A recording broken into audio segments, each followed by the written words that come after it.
H형광의 치수 표시법 중 H-150 곱하기 75 곱하기 5 곱하기 7에서 7은 무엇을 나타내는 것인가? H형광 같은 경우에는 우리 이 부제를 보시면 양쪽에 나와 있는 것이 플랜지고 중간을 연결하는 것이 웨이브입니다. 그래서 플랜지는 F, 웨이브는 W로 표기를 한다면 순서가 WF, WF의 순서예요. 첫 번째는 웨이브의 크기.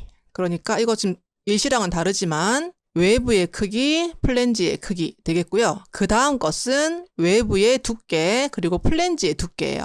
그럼 7이라는 것은 플랜지의 두께를 이야기하는 겁니다.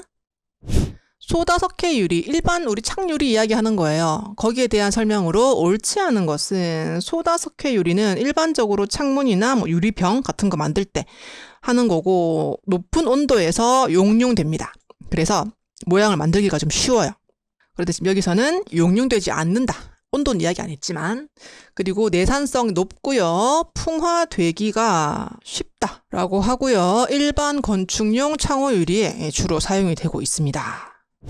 재물치장 콘크리트, 다른 말로 재치장 콘크리트, 다른 말로 노출 콘크리트라고 합니다. 콘크리트 자체가 마감을 하지 않고 노출되는 거예요.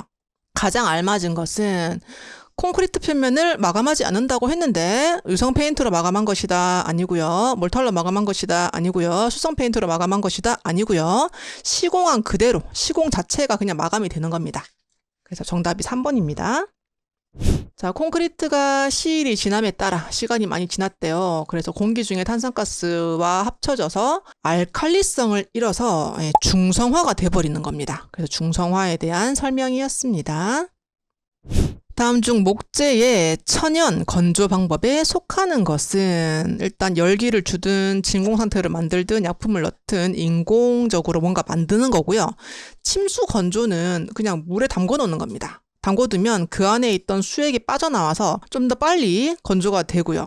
높은 온도로 건조를 해도 변형이 적게 되는 특징을 가지고 있는 거고 그냥 물에 담그는 거라서 침수 건조, 이것은 천연 건조에 속합니다. 자, 콘크리트 보에서 늑근은 어떤 역할을 하는가? 이 문제도 똑같이 여러 번 나왔죠. 우리 보는 이렇게 기둥 위에서 하중을 받아주는 역할을 하고 있고요. 힘의 방향이 이렇게 된다고 합니다. 그래서 인장력이라는 I는 이렇게 발생을 하는데 약 4분의 1 위치에서 힘의 방향이 바뀝니다. 그러면서 이 부분이 잘라지려고 하는 전단력이 발생을 해요. 그래서 전단력에 대한 저항을 하는 늑근을 여기다가 촘촘하게 배치하고 중앙에는 느슨하게 또 촘촘하게 이렇게 해서 전단력에 대한 저항을 하는 것이 늑근 스트럽 되겠습니다. 구리와 주석을 합쳤대요. 합금이고요.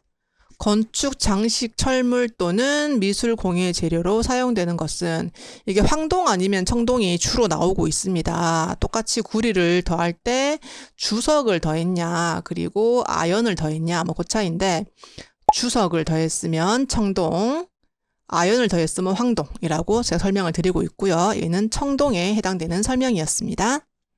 자, 한 변이 300mm 정도인 네모 뿔형이래요. 네모 뿔형이라는 것은 이렇게 위로 갈수록 좀 좁아지는 형태인데요. 이게 약간 강아지 치아처럼 생겼다고 해서 견칫돌이라고 부르고 있습니다. 위쪽이 좁으니까 그렇게 부르고 있어요. 철골 공사에 용접 결함 여러 가지가 있는데 가스가 남아서 생긴 키워드 작은 구멍입니다. 구멍은 홀, 블로우 홀에 대한 설명입니다.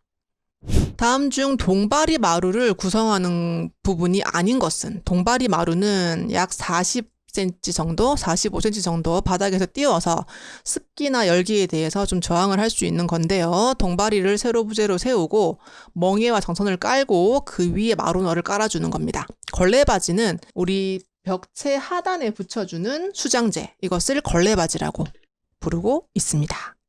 철골, 철근 콘크리트 구조. 우리 철근 콘크리트 구조가 RC조고 철골이 붙으면 SRC조입니다. 우리 일반적으로 철근 콘크리트 구조 같은 경우엔 철근이 촘촘하게 들어가고요. 거기에 바로 콘크리트가 들어가는 형상인데 여기는 중간에 H빔 철골을 넣어서 단면을 줄일 수 있어요. 작은 단면으로 큰 힘을 발휘할 수 있고요.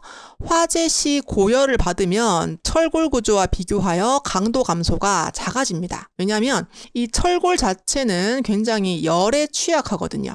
그런데 이 콘크리트라는 아이가 굉장히 강한 내화성을 가집니다. 그래서 이 두께를 좀 확보를 잘해주면, 피복 두께를 확보를 잘해주면 열에 저항을 잘해요. 그래서 철골 구조보다는 강도 감소가 훨씬 작아지는 특징을 가지고 있는데 강도 감소가 크다라고 이야기를 하고 있네요. 자, 기초판 형식에 의한 분류 중 건축물의 밑바닥 전체를 온통 다 기초로 한다고 해서 온통기초라고 부르고 있습니다. 간 사이가 넓은 공간의 경우 간 사이는 기둥과 기둥 사이의 거리이고요. 스팬이라고도 하죠. 이 거리가 넓은 공간일 경우, 좀 큰 공간일 때 큰 볼을 대고 그 위에 작은 볼을 짜는 거예요. 그래서 두 개를 직교되게 짜서 그 위에 장선을 얹고 마루너를 얹은 그 마루를 짠마루. 보가 하나만 들어가면 보마루, 보가 안 들어가면 혼마루 되겠습니다. 자, 벽돌 쌓기법 중 벽의 모서리나 반절에 키워드 이오토막을 사용하고 가장 튼튼한 쌓기법은입니다. 길이 한 번, 마구리 한 번, 길이 한 번, 마구리 한 번 쌓아 올라가는데 그 빈 부분은 25% 토막, 반반절이죠. 25% 토막을 넣어서 맞추는 것, 영국식 쌓기의 특징이었습니다.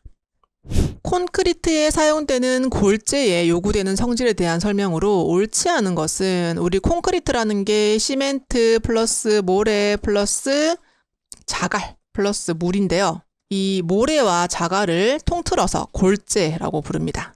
모래는 잔골재, 자갈은 굵은 골재라고 부르고 있고요. 옳지 않은 것은 먼저 골재의 크기는 동일해야 된다가 아니라 굵은 골재, 자갈과 잔골재, 이게 적당히 잘 섞여야 됩니다. 어려운 말로는 입도가 좋다, 입도가 좋다 입니다. 동일하면 안 됩니다. 골재에는 불순물이 없는 것이 좋고요. 모양은 동글동글한데 표면은 거친 것이 좋아요.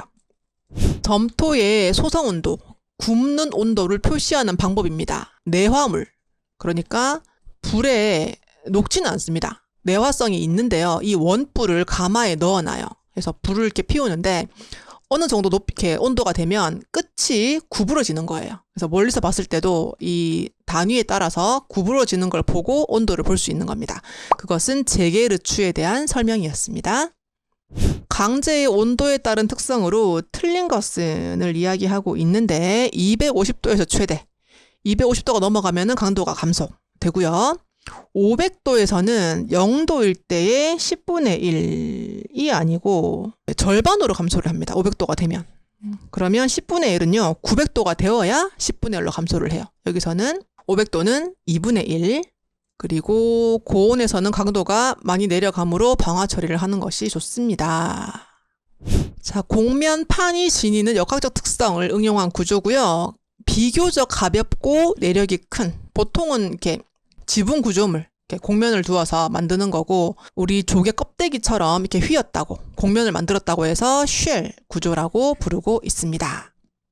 다음 중 가장 큰 원을 그릴 수 있는 콤파스는 입니다. 보통 일반 컴파스는 그냥 이렇게 양쪽에 다리빨이 있어서 이것을 벌려가지고 만들잖아요. 그런데 빔 컴파스라는 것은 널빤지에 부착해서 이거를 큰 널빤지를 쓰게 되면은 훨씬 더 큰 원을 그릴 수 있어요. 그것은 빔 컴파스라고 부르고 있습니다.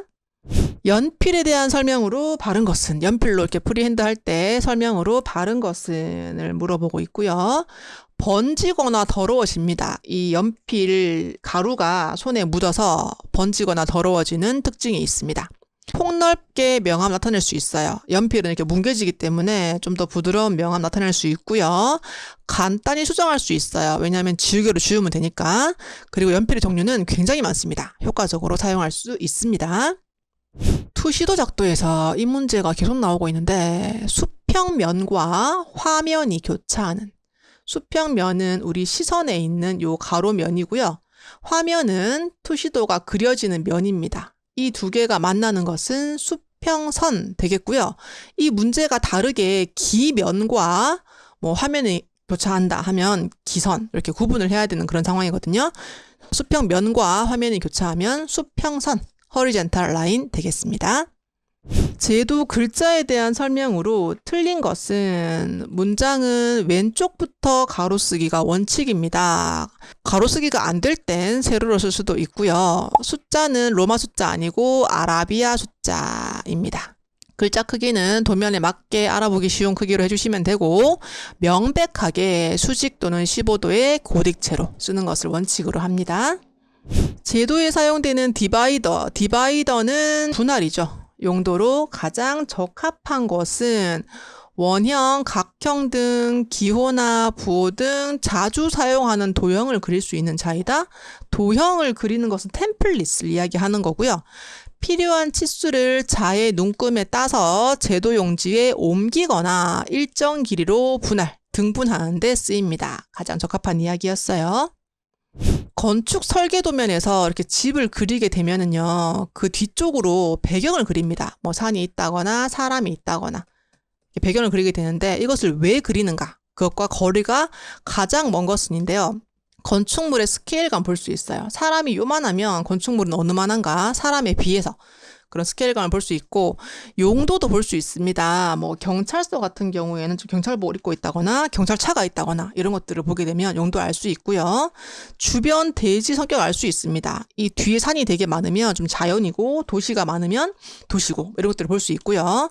건축물 내부 평면상의 동선을 볼 때는 배경과는 상관없고 이 평면도를 봐야 알 수 있습니다. 그래서 가장 관계가 먼 것은 4번입니다. 45도와 60도 삼각자에 두 개 한조로 그릴 수 있는 빗금 각도입니다. 지금 보시면 60도 자는 한쪽이 30도고 한쪽이 60도고요. 45도 자는 둘 다 45도고요. 나머지 직각은 전부 90도죠. 이것을 더했을 때 나올 수 있는 건 다 그릴 수 있습니다. 두 개를 붙이면 되거든요. 그런데 50도는 붙일 숫자가 없습니다. 그래서 안 되고요. 건축구조 분류 중 구성 방식에 의한 분류에서 조적식끼리 짝지어진 것은 벽돌 또는 돌을 몰탈로 붙이는 거예요. 그래서 벽돌 구조 또는 돌 구조입니다. 자, 트러스를 종횡으로 배치하여 입체적으로 구성하는 건데 우리 쉽게 생각하면 카메라 삼각대 생각하면 됩니다.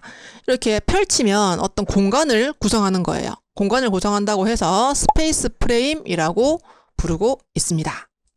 석재 가공 시 잔 다듬 사용되는 공구는 일단 도드락 다짐은 도드락 망치고 잔 다듬이 날망치 되겠고요. 쇠매로 쳐내는 거 가장 투박한 것이 쇠매고요. 정으로 조각도 하잖아요. 좀 더 세심하게 하는 건데 잔 다듬을 할 때는 날망치를 사용하여 가공하고 있습니다. 도면 표시 기호 중 면적은 에어리어고요. 나비, 폭은 width, width입니다. 그래서 면적은 에어리어, width는 w. 정답은 1번입니다.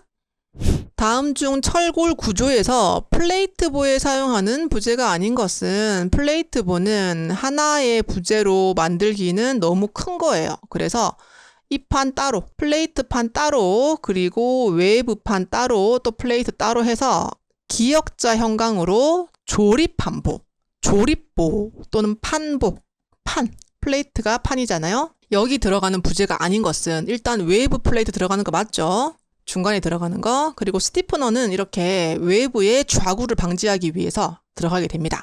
커버 플레이트는 이 플랜지가 휘어지는 것을 방지하기 위해서, 커버하기 위해서 붙이는 게 커버 플레이트예요. 베이스 플레이트는 우리 콘크리트 기초에 H빔을 세울 때 베이스가 되는 철판, 그것이 베이스 플레이트입니다. 플레이트 보와는 상관이 없습니다.